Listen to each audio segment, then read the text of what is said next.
Unfortunately, the KwaZulu-Natal floods that we've just seen, as well as day zero that we saw in Cape Town a few years ago, are precursors of the kinds of extreme weather events that will happen with greater frequency and an even greater severity as climate change continues to take impact on our world. Climate experts say the impact of extreme weather changes is not binary, but rather cuts across all sections of society, economy and environment. It is not just a humanitarian crisis or a crisis of greater migration or a crisis about the environment and biodiversity. It's also a crisis about socio-economic fabric of society. It hugely impacts our economies. It hugely impacts the safety of families and women and girls.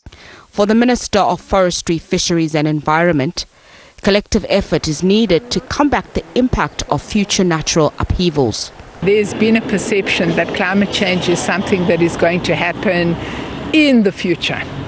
What I think these floods are telling us, together with other episodes of extreme weather events such as the droughts that have taken place in the Eastern Cape and the Western Cape, is that we are living through the consequences of climate change now, and that those consequences are going to get more severe. So we can imagine that here in sub-Saharan Africa we're already seeing temperature increases of approximately 2.2 degrees on average, and this means that these extreme weather events are going to become ever more frequent. As a department, we have worked with municipalities across the country to develop climate resilience strategies. What we have to do now with urgency is to start to mainstream those climate resilience strategies into the planning documents of municipalities and into the budgets of municipalities. Early warning systems and effective rapid response measures to disasters have been touted. We can no longer accept these interim solutions that are being promoted by certain parts of the government. For example, this idea of further oil and gas exploration off the coast. Big polluters have been blamed for contributing to emissions. Environmentalists want fossil fuels like coal, gas, and oil to be scrapped for renewable energy.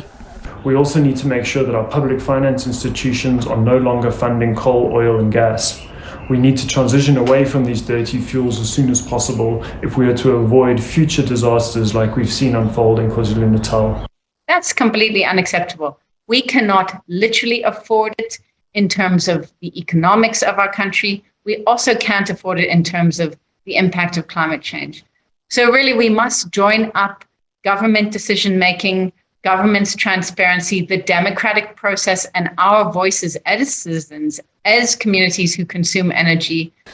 A clearer understanding of environmental policy and getting municipalities to put them into effect is critical, such as ensuring that buildings in environmentally sensitive areas are built to withstand any extreme weather occurrences. We're also obviously going to have to think very hard about how we are building infrastructure and how we are going to build that infrastructure in such a way that it can cope with severe storms and deal with the runoff. One of the ways in which we can deal with runoff is by supporting what we call ecosystem services. These are the natural services that nature provides to help deal with flooding and also with water storage.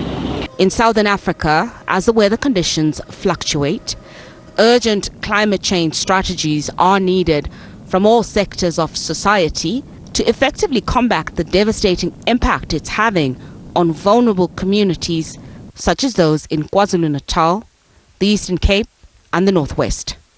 Nozintombi Mia, SABC News.